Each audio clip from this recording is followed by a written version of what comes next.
नमस्कार दोस्तों, star IQ में आप सभी का बहुत बहुत स्वागत है। आज 8 नवंबर और 8 नवंबर 2020 के नेशनल और इंटरनेशनल करंट अफेयर इस पर्टिकुलर वीडियो में हम लोग जानेंगे। आइए स्टार्ट करते हैं आज का वीडियो। कल आपसे सवाल पूछा था, उसका सही जवाब क्या होगा। मध्य प्रदेश के निम्न में से किस टाइगर रिजर्व को यूनेस्को बायोस्फीयर रिजर्व घोषित किया है?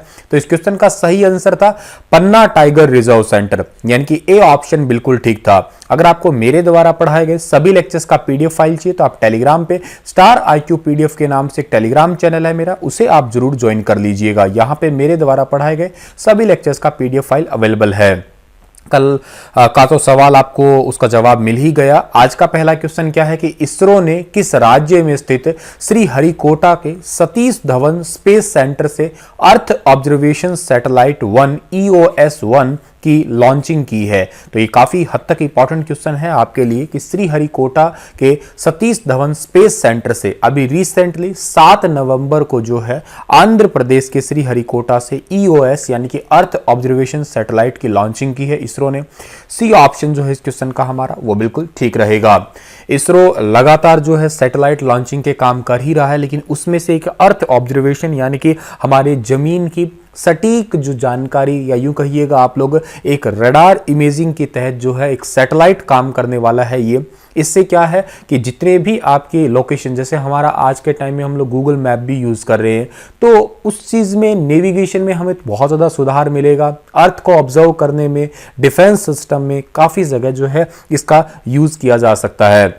और इसके साथ इसको लॉन्च किससे किया है? इसको लॉन्च किया है PSLV, ठीक है, C49 से। ठीक है, आपको ये फोटो में दिख भी रहा होगा C49 इस लॉन्चिंग व्हीकल से इसे लॉन्च किया है। इसके साथ ही 9 विदेशी उपग्रह भी भेजे गए हैं। अब मैं बात कर रहा हूं इसरो की, तो इसरो की स्थापना हुई थी 1969 को। इसरो का हेडक्वार्टर बेंगलुरु में है और इसरो जो है इसके अध्यक्ष का नाम डॉक्टर के सिवन है। अच्छा, जिक्र आंध्र प्रदेश का है तो आंध्र प्रदेश की तो 3 राजधानियां है ही, एक अमरावती है, एक विशाखापट्टनम है, एक हैदराबाद है। हालांकि एक कन्नूर नामक जगह भी है, करनूल है, ठीक है, कन्नूर तो आपका पड़ता है किसमें, केरल में। ये करनूल नामक जगह, वहां पे भी ऑफिशियल काम होता है, ठीक है, आंध्र प्रदेश का।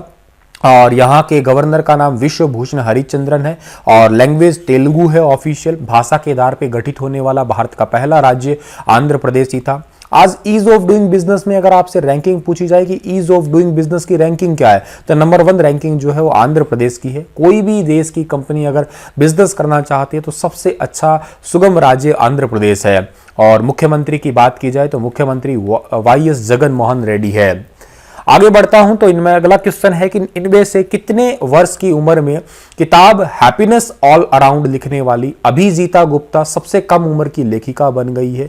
तो ये सबसे कम उम्र की लेखिका बनी है, केवल 7 वर्ष की ये बच्ची है। आपको फोटो में दिख रही होगी, बहुत ही प्यारी सी और ये क्यूट सी बच्ची है, ठीक है। इन्होंने अब तक एशिया बुक ऑफ रिकॉर्ड्स और इंटरनेशनल बुक ऑफ रिकॉर्ड्स से सम्मानित इन्हें किया जा चुका है। इन्होंने तकरीबन केवल 3 महीनों के अंदर इस किताब को लिखा है और इस किताब का नाम है हैप्पीनेस ऑल अराउंड। और ये बच्चों से रिलेटेड जो है मतलब कहानियां टाइप्स की बुक्स है। मजे की बात है, इनके पेरेंट्स कहते हैं कि इन्होंने पूरी बुक लिखी और रिगार्डिंग इसमें स्पेलिंग मिस्टेक भी केवल 3 या 4 ही थी, जो कि हम लोग इस एज में इससे ज़्यादा कर देते हैं बल्कि। खैर आगे बढ़ते हैं। अगला क्वेश्चन हमारा है कि डॉक्टर हर्षवर्धन और किसने राजघाट में 360 डिग्री में वीडियो देखने का अनुभव प्रदान करने वाले गोलाकार गुंबद का उद्घाटन किया है? तो ये उद्घाटन किया है डॉक्टर हर्षवर्धन और के साथ में श्री प्रहलाद सिंह पटेल ने, यानी कि सी ऑप्शन जो है इस क्वेश्चन का हमारा वो बिल्कुल ठीक रहेगा। और गांधी दर्शन में महात्मा गांधी से जुड़ी हुई डिजिटल प्रदर्शनी का भी उद्घाटन इन्होंने साथ में किया है। प्रहलाद सिंह पटेल आपको फोटो में दिखाई दे ही रहे होंगे। केंद्रीय विज्ञान और टेक्नोलॉजी मंत्री हैं डॉक्टर हर्षवर्धन सिंह और संस्कृति राज्य मंत्री हैं श्री प्रहलाद सिंह पटेल। इन दोनों ने ही राजघाट में 360 डिग्री में वीडियो देखने का एक फील लेने वाला एक गोलाकार गुंबद का उद्घाटन किया है। आगे बढ़ते हैं। अगला क्वेश्चन है हमारा, सूचना आयुक्त यशवर्धन कुमार सिन्हा को किसने नए मुख्य सूचना आयुक्त की जो है वो शपथ दिलाई है? तो नए मुख्य सूचना आयुक्त की शपथ जो दिलाई है, इनका नाम है रामनाथ सिंह कोविंद। हमारे भारत के माननीय राष्ट्रपति जी ने अभी रिसेंटली जो है राष्ट्रपति भवन में ही सूचना आयुक्त यशवर्धन कुमार सिन्हा को नए मुख्य सूचना आयुक्त की शपथ दिलाई है। वे भारतीय विदेश सेवा के पूर्व अधिकारी भी रहे हैं ये, और पत्रकार उदय महूकर, पूर्व श्रम सचिव हीरालाल समारिया और पूर्व उप नियंत्रक महालेखा परीक्षक सरोज पुहुहानी को सूचना आयुक्त बनाया है। मैं फिर से नाम गिना देता हूं इनके। एक नाम आपका है पत्रकार उदय माहोरकर, ठीक है। दूसरा नाम है पूर्व श्रम सचिव हीरालाल समारिया, और तीसरा नाम है पूर्व उप निरीक्षक महालेखा परीक्षक सरोज पुन्हानी। इनको सूचना आयुक्त और इनको मुख्य सूचना आयुक्त बनाया है। ये बात आप याद कर लेना यशवर्धन सिन्हा की। आगे बढ़ते हैं तो अंडमान और निकोबार जो है उसमें कमान ने बुल स्ट्राइंग नामक कितने दिवसीय संयुक्त सेवा अभ्यास कोड का आयोजन किया है? तो संयुक्त सेवा अभ्यास कोड का आयोजन किया है 3 दिवसीय अभ्यास का। बी ऑप्शन सही है इस क्वेश्चन का हमारा। अंडमान निकोबार कमान ने टेरेसा द्वीप पर बुल स्ट्राइक नामक 3 दिवसीय संयुक्त सेवा अभ्यास कोड का आयोजन किया है, और इसमें 3 सेवा घटक भारतीय सेना के parachute brigade, Marcos, marine commando और विशेष बलों के अधिकारी जो है उन्होंने भागीदारी ली है इसमें। आगे बढ़ता हूं मैं। अच्छा, एरिया वाइज भारत में सबसे बड़ा केंद्र शासित प्रदेश अंडमान निकोबार है। जनसंख्या वाइज अगर आपसे पूछा जाए तो है दिल्ली। एरिया समुद्री तट से कितना लगता है? 1962 किलोमीटर सीमा लगती है इस केंद्र शासित प्रदेश की। आगे बढ़ता हूं। अगला क्वेश्चन हमारा रहेगा कि प्रधानमंत्री नरेंद्र मोदी ने हाल ही में आईआईटी दिल्ली के कौन से दीक्षांत समारोह को संबोधित किया है? तो आईआईटी दिल्ली के 51वें दीक्षांत समारोह को संबोधित किया है, यानी कि डी ऑप्शन सही है इस क्वेश्चन का हमारा। इन्होंने 2000 से भी ज्यादा आईआईटी स्टूडेंट को बधाई दी और कहा है कि आत्मनिर्भर अभियान एक मिशन है जो कि देश के युवाओं और जितने भी टेक्निकल स्टूडेंट्स हैं और टेक्निकल अधिकारी हैं उन सभी के लिए जो है नई नई अपॉर्चुनिटीज देने वाला है। तो आप सभी आने वाले टाइम में इस आत्मनिर्भर अभियान के तहत काम करें ताकि इंडिया जो है वो हर जगह आपको make in India, made in India word ही लिखा दिखे। निम्न में से किस टेनिस खिलाड़ी ने पीट सैम्प्रास के 6 साल का वर्ल्ड नंबर 1 रहने के रिकॉर्ड की बराबरी की है? तो ये बराबरी की है अभी रिसेंटली नोवाक जोकोविच ने, यानी कि सी ऑप्शन सही है। आपको फोटो में दिखाई दे रहे हैं, यही है वर्ल्ड नंबर 1 सर्बिया के नोवाक जोकोविच। इन्होंने अमेरिका के पूर्व टेनिस प्लेयर पीट सैम्प्रास के 6 साल का या 6 साल का जो है वर्ल्ड नंबर 1 रहने का रिकॉर्ड की बराबरी की है। इससे पहले नोवाक जोकोविच ने 2011 के अंदर, ठीक है, उसके बाद में 12, उसके बाद में 14, उसके बाद में 15 और उसके बाद में 18, ठीक है, इनके अंदर जो है वर्ल्ड नंबर 1 रहने का खिताब अपने नाम किया था। और सैम्प्रास ने 1993 से 1998 तक 6 बार वर्ल्ड रिकॉर्ड पे नंबर 1 रहने का रिकॉर्ड बनाया था। तो उनके बराबरी की है अभी हाल ही में नोवाक जोकोविच ने। प्रधानमंत्री नरेंद्र मोदी और किस देश के प्रधानमंत्री प्रोफेसर ग्यूसेप कॉन्टे के बीच एक वर्चुअल द्विपक्षीय शिखर सम्मेलन का आयोजित जो है वो किया गया है? तो ग्यूसेप कॉन्टे जो हैं ये हैं इटली के प्रधानमंत्री, और सी ऑप्शन जो है इस क्वेश्चन का हमारा वो बिल्कुल ठीक रहेगा। इन दोनों देशों के बीच में जो है अभी एक वर्चुअल द्विपक्षीय शिखर सम्मेलन का आयोजित हुआ।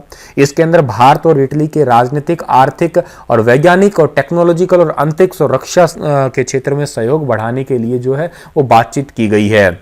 इटली की बात करें, इटली के जो आपको प्रधानमंत्री तो आपको मैंने बता ही दिया है, कैपिटल रोम है, करेंसी यूरो है और पॉपुलेशन क्या है इसकी 6.04 करोड़ है। भारत में सबसे बड़ा हाथी देखभाल केंद्र जो है वो कहां पे आपका स्टेबलाइज्ड हो रहा है, बन रहा है? Where is the world largest care and cure centre for elephant being set up in India? तो इस क्वेश्चन का सही आंसर है केरला, यानी कि डी ऑप्शन सही है इस क्वेश्चन का हमारा, ठीक है। इस परियोजना को Kerala infrastructure investment fund board बना रहा है। 10 करोड़ रुपए की लागत से ये परियोजना जो है वो बनाई जा रही है। यहाँ पे दुनिया का सबसे बड़ा हाथियों के देखभाल और इलाज के केंद्र बन रहा है अभी। और केंद्र सरकार ने इसके पहले चरण में तकरीबन 71.9 करोड़ रुपए खर्च किए थे, जबकि जिसे फरवरी 2021 में जो है कमीशन किया जाएगा आने वाले टाइम में। केरल जो है ये 4 इंटरनेशनल एयरपोर्ट वाला भारत का राज्य है। केरल को हम लोग शांत घाटी के नाम से भी पुकार। Which popular media messaging app got approval to launch a payment system on unified payment interface UPI in the multi bank model in India. जैसे गूगल पे है, फोन पे है, वैसे ही व्हाट्सएप का भी व्हाट्सएप पे नाम का ऐप है जो वो आने वाला है। यहाँ से जो है एप्लीकेशन के माध्यम से जैसे हम लोग गूगल पे से कुछ पैसा ट्रांसफर कर सकते हैं, बिल्कुल वैसे वैसे एक यूपीआई ऐप बन चुकी है व्हाट्सएप, और इसे 10 भारतीय भाषाओं के अंदर जो है वो लॉन्च किया जा रहा है। अब जिक्र कर रहे हैं हम लोग व्हाट्सएप का, लेकिन इस ऐप को ये मंजूरी किसने दी है? एनपीसीआई ने दी है मंजूरी, national payment corporation of India. इसका हेडक्वार्टर मुंबई में है और इसकी स्थापना 2008 को हुई है। 5 नवंबर को इसको मंजूरी मिली थी। और व्हाट्सएप जो है इसकी इनिशियल रिलीजिंग डेट है 3 मई 2009। ठीक है, ये बात आप याद रखिएगा। इसके ऑनर वर्तमान में फेसबुक ही है। तो चलिए इसी के साथ ये लेक्चर समाप्त होता है आपके लिए। 7 नवंबर को देश भर में कौन सा दिवस मनाया जाता है? राष्ट्रीय टीबी जागरूकता दिवस, राष्ट्रीय एड्स जागरूकता दिवस, राष्ट्रीय कैंसर जागरूकता दिवस, राष्ट्रीय मलेरिया जागरूकता दिवस। बताइए डिटेल से। कल फिर हाजिर होऊंगा लेटेस्ट अपडेट के साथ। तब तक आप हंसते रहना, मुस्कुराते रहना।